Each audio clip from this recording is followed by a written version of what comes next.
dimanche, j'espère que vous allez bien. On respire un peu mieux ce matin, ça fait vraiment du bien. J'espère que vous avez passé une belle soirée et que vous êtes prêtes et prêts à voir maintenant le montage et le glaçage du millefeuille. Alors je vous rappelle ce qu'on a fait hier. On a donc cuit à blanc nos deux pâtes feuilletées rondes, hein, on les a donc cuites à blanc et du coup je les ai stockées toute la nuit dans mon four, hein, et elles sont quand même vraiment encore bien croustillantes, donc il n'y a pas de problème, vous pouvez vraiment faire ça la veille. Hello tout le monde, j'espère que vous allez bien. On avait aussi fait la crème pâtissière au robot, je vais la sortir du frigo. Hop. Donc je vous rappelle que je l'avais étalé sur le flexipon plat, filmé au contact justement pour ne pas avoir de peau. Et là vous voyez, hop, je peux vraiment bien l'enlever et je n'ai rien qui reste collé à mon film alimentaire. Le dérouleur de film, c'est vraiment un super produit livré avec 75 mètres de film que vous pouvez utiliser pour emballer, à mettre sur un plat pour réchauffer aussi puisqu'il est micro-ondable et surtout il est réutilisable. Même si j'ai fait une boule maintenant, vous voyez, je peux nouveau l'ouvrir et emballer. Alors bien sûr là il a été en contact avec notre crème pâtissière, on ne va pas l'utiliser avec du poisson, de la viande ou autre chose. Donc on y va.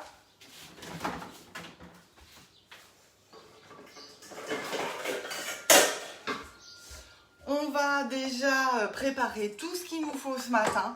Un cul de poule, un support cul de poule, la planche souple à découper. Il nous faut un couteau. Qu'est-ce que j'en ai fait? Ah, il est là.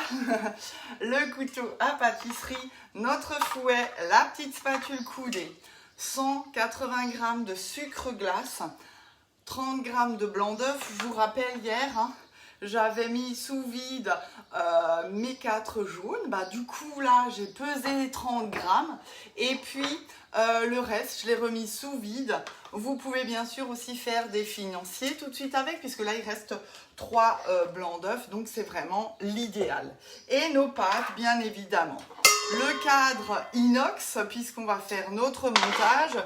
Et ce qu'il faut encore, on va tout de suite, du coup, mettre un peu de l'eau chaude dans mon récipient et je vais prendre quelques pistoles de chocolat noir. Donc là c'est du 65%.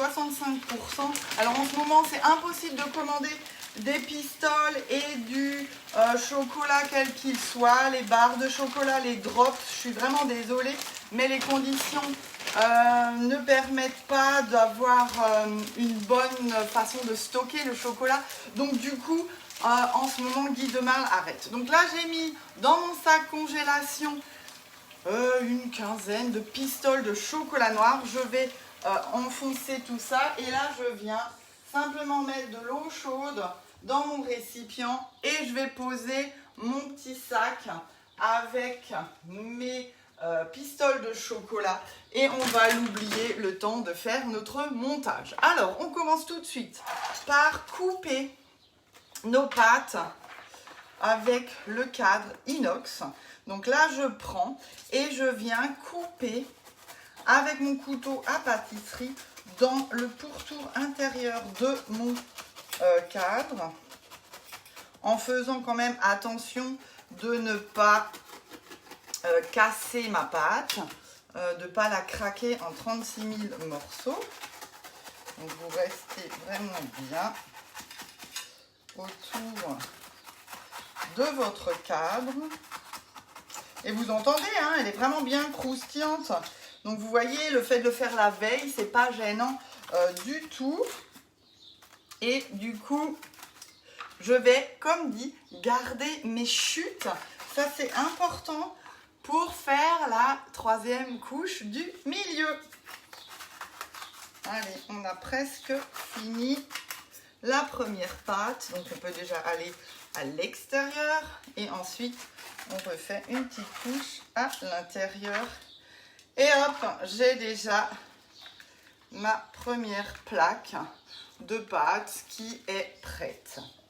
On fait la même chose avec la deuxième, donc vous poussez tout le monde, on vient poser sur notre planche souple à découper.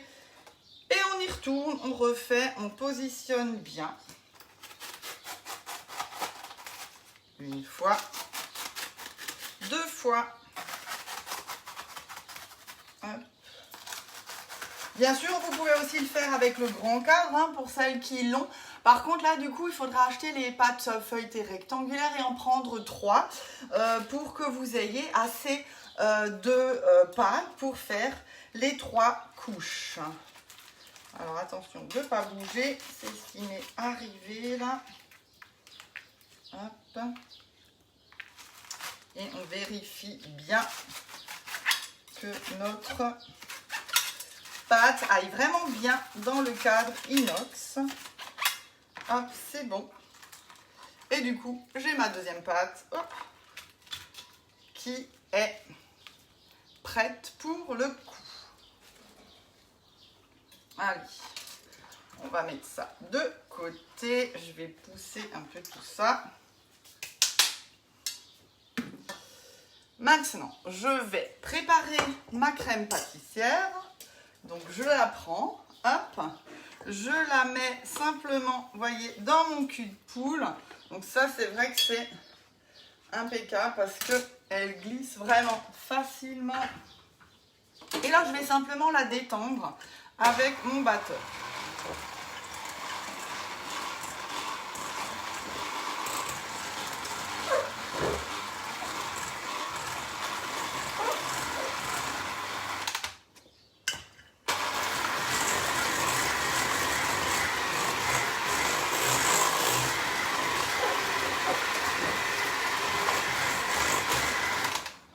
Voilà, hop. Donc j'enlève et on va du coup incorporer la crème chantilly que j'ai montée en avance. Donc c'est 250 g de crème montée.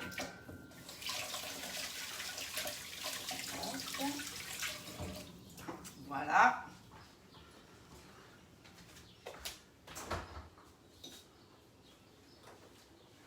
Donc là, j'ai pris le pichet verseur parce que facile à monter. On a quelque chose d'étroit. 250 g, c'est vraiment 300 le max, puisque vous voyez, ça monte. Et du coup, on a vraiment une bonne émulsion puisque c'est un contenant étroit. Donc, c'est un peu comme le cul de poule. Donc là, je vais prendre ma spatule. Hop. J'avais oublié de les sortir. Je prends ma spatule. Alors là, pour le coup, je prends la haute température et je viens mélanger le tout dans mon cul de poule avec ma crème montée. On peut aussi bien sûr le faire au fouet. Hop, je mets le reste. Voilà. Alors là, je vais simplement le garnir de cette crème mousseline, mais comme c'est la saison des fraises aussi en ce moment, vous pourriez très bien incruster des fraises avec, dans votre millefeuille. Hein. C'est aussi sympa, ça fait un millefeuille fruité. Bien sûr, je peux le faire avec des framboises.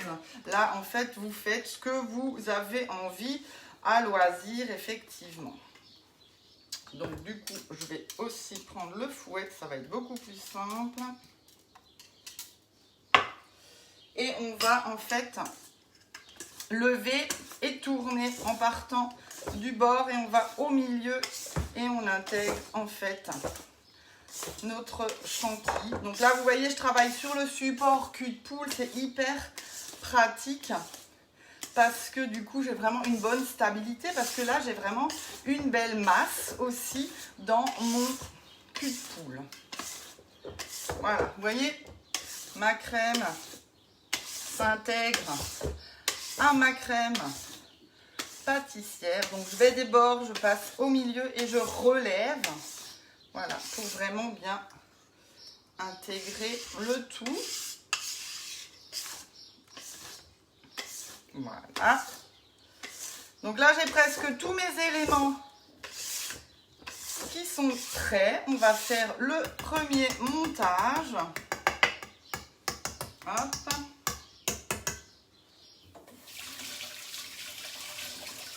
Comme il me la faut tout à l'heure pour notre glaçage, je nettoie tout de suite mon fouet. Comme ça, c'est fait. Hop. Et là, je viens prendre mon plat rectangulaire. Je viens positionner mon cadre et je viens poser du coup ma première pâte au fond sur mon plat. Et là, on va répartir la moitié de notre crème.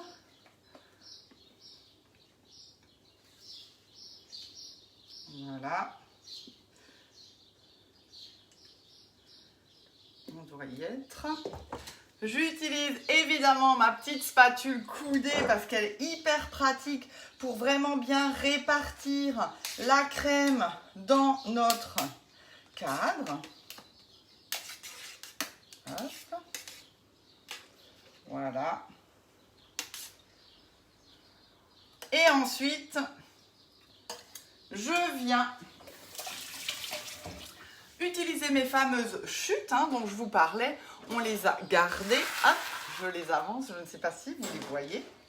Et du coup, maintenant, je viens prendre mes morceaux de chute et je viens, du coup, les positionner pour faire ma couche du milieu. Donc voilà, je prends déjà les grands morceaux arrondis. Donc s'il faut, je casse un peu les coins pour qu'ils passent bien dans mon cadre. Hop. Donc vous voyez, on place vraiment. Et là, je prends et je vais casser des morceaux et faire avec ces bouts-là, ces petites chutes, combler mes trous là. Voilà. Alors, il en restera aussi à déguster comme ça. Alors, un petit truc que je ne vous ai pas dit, si vous ne faites pas le millefeuille pour le jour même et que vous voulez préparer en avance, il y a deux façons un peu de caraméliser votre pâte. Donc, vous tournez une fois que c'est cuit votre plaque ronde, vous allez saupoudrer d'un peu de sucre et vous allez monter votre four à 250 degrés et laisser 3 minutes au four chaud pour caraméliser. Et du coup, en posant ensuite la crème pâtissière, en fait, ça ne va pas la rendre molle. Ça permettra de faire une couche. Alors hier, je ne l'ai pas fait, honnêtement, en plus, il faisait très chaud. L'autre solution, c'est qu'on peut utiliser le micréo. C'est la poudre de beurre de cacao. Vous allez le faire fondre dans une casserole. Vous allez badigeonner au pinceau et en fait, ça fait pareil, une couche étanche et ça empêchera que la crème pâtissière n'imbibe tout de suite le biscuit, enfin notre pâte feuilletée, pardon, et du coup, vous gardez le croustillant. Alors aujourd'hui, c'est vrai que je ne l'ai pas fait puisqu'on va le manger à midi, donc ce sera notre dessert du jour. Donc ça n'aura pas le temps de s'imbiber et de rendre la pâte molle. Donc voilà un petit truc en plus. Alors, c'est noté dans ma recette que je vous partagerai tout à l'heure. Donc, ne vous inquiétez pas, si vous n'avez pas tout compris ou vous n'avez pas noté, eh ben, on le reprendra ensemble tout à l'heure. Donc là, je reprends le reste et je viens, pareil, de nouveau, répartir le tout sur ma deuxième pâte feuilletée. Voilà. Hop. Et là, on va terminer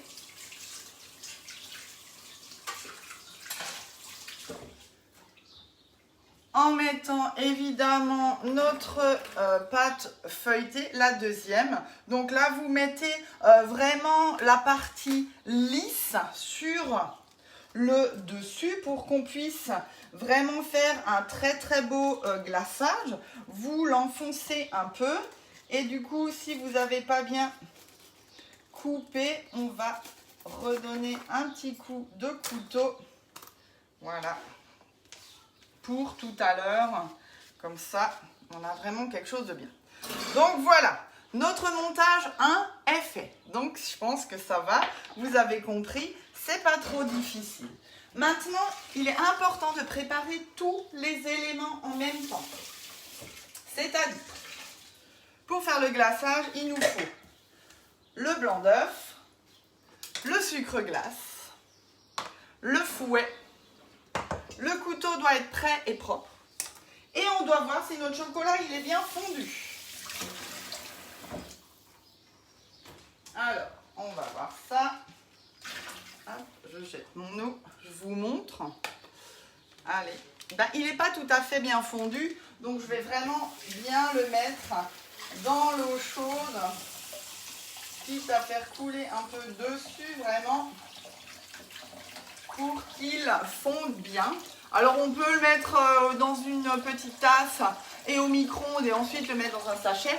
On fera ensemble la prochaine fois aussi peut-être un cornet écriture parce qu'il faut que je m'entraîne de nouveau pour le faire. Mais c'est pas un souci. Je n'ai par contre plus de papier sulfurisé donc je ne pouvais pas vous le montrer ce matin. C'est vrai que depuis qu'on a la toile de cuisson, je n'ai plus de papier chez moi donc pour faire les cornets c'est un peu ambigu. Voilà, là on est presque bien. Vous pouvez toucher avec vos doigts pour voir si c'est bien fondu.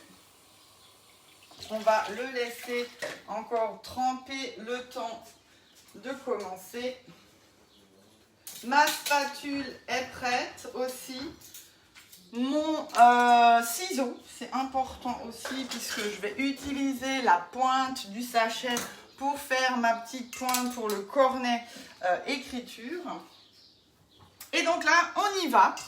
On prépare vraiment tout. Tout doit être prêt parce qu'en fait, si vous allez verser votre sucre glace, faire fondre votre chocolat entre deux, ben quand vous allez faire ce décor, le sucre aura déjà figé et là, on ne pourra plus rien faire. Donc ça, c'est vraiment le truc quand on fait un millefeuille. Donc ça, pareil, on peut le mettre au frigo et entre deux, on prépare tout ça tranquillement.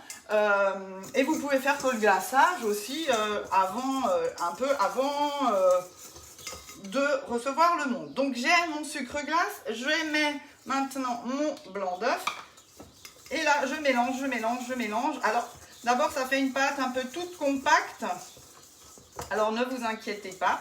Et s'il faut, on rajoutera effectivement soit quelques gouttes de jus de citron, un peu d'eau s'il faut, si on n'a pas la consistance désirée. Donc là vous voyez en fait j'ai tout dans mon fouet, donc c'est normal. Alors là je vais mettre un tout petit peu d'eau, donc j'en prends, mais je mets à peine quelques petites gouttelettes pour humidifier mon sucre parce que il faut pas non plus qu'il soit trop mouillé parce que sinon vous ne pourrez pas faire votre glaçage. On peut aussi mettre de l'alcool hein, si vous avez envie. Donc vous voyez ça commence à avoir la bonne texture. On va remettre un tout petit peu, 3, 4, 5, 6, 7 gouttelettes. Voilà. Hop. Donc là, on y est presque. Ouais, c'est parfait. Encore un tout. Là, j'en ai mis trop. Hop. Je l'enlève. C'est parfait. Et là, vous voyez, quand ça tombe comme ça, ben, en fait, c'est que notre sucre glace, il est prêt. Et là, je viens tout de suite le répartir sur le haut de mon millefeuille, donc sur la pâte lisse. Hein. Donc, je vous rappelle, on a posé le côté lisse. Hop. Vous voyez, il est super beau notre glaçage ce matin. Et là, je viens répartir avec ma petite spatule coudée. Encore une fois, elle. Alors celle-là, il vous la faut vraiment absolument pour remplir, pour égaliser. Vous voyez là, comme c'est hyper facile à travailler avec la spatule. Hop. On va bien sur les coins. Et maintenant, je viens tout de suite faire mon décor. Allez, mon chocolat fondu. Allez, c'est parfait. Vous séchez votre sachet. Vous allez bien dans le coin en poussant, hop, votre chocolat. Maintenant, je prends mon ciseau et je coupe une petite pointe. Et voilà tout le secret du millefeuille. En fait, je viens tirer des bandes. Ça aurait été dans l'autre sens, mais c'est pas grave. Hop. Et donc, vous voyez, je tire mes bandes. Alors là, je vous l'ai fait dans l'autre sens, mais c'est pas grave. Quand vous avez des petits manques, c'est pas gênant. Et là, je prends mon couteau et je viens en fait monter et descendre une fois dans un sens, une fois dans l'autre. Hop. Et j'ai mes sillons qui se font tout seuls. Et c'est génial. On est des pros. Voilà. C'est pas beau tout ça. Voilà mon glaçage. Et voilà tout le secret du millefeuille. Pour l'instant, on va mettre tout ça au frigo pendant au moins 2-3 heures si vous pouvez. Donc là, ce sera l'heure du dessert, c'est parfait. Je vous ferai une petite vidéo parce qu'il est impératif de couper votre millefeuille dans le cadre et ensuite seulement on l'enlève. Parce que si vous enlevez le cadre et que vous commencez à couper, et bien du coup la pâte qui part à droite, à gauche, ça ne va pas être sympa du tout. Alors, y a-t-il de la place ?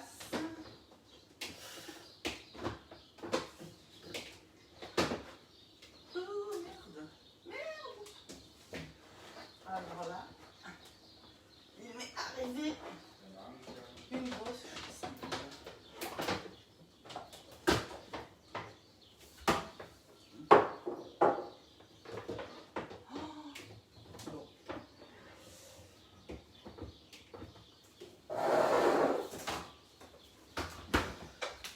Alors, préparez de la place dans votre frigo parce que je viens de toucher le support au-dessus de mon frigo, la vitre. Donc, ça va être un millefeuille d'enfer aujourd'hui, mais je vais essayer de rattraper le coup. Donc, je vous souhaite une belle journée, un bon dimanche et à très vite pour un prochain live. Bisous!